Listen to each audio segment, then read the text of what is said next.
Menabung emas bukan tentang suka atau tidak, tetapi menabung emas ianya perlu bagi mereka yang sangat menjaga keuangan.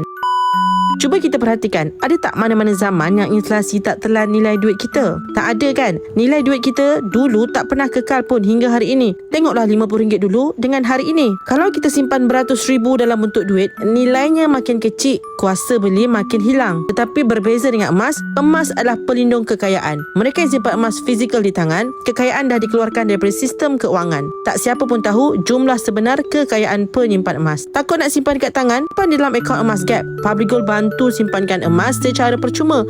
Mudah saja. Nak menabung emas pun dengan RM100 dah boleh upgrade kepada aset emas 999. Nak tak nak je, siapa yang nak membina kekayaan, asalnya mestilah dengan menabung. Jom, melalui akaun emas Gap Public Gold, kita boleh menabung emas rendah 1 gram atau minimal RM100 ke atas. Bagaimana caranya? Klik link di bio Safia Sofian, daftar akaun emas Gap percuma, saya akan bimbing sebaiknya.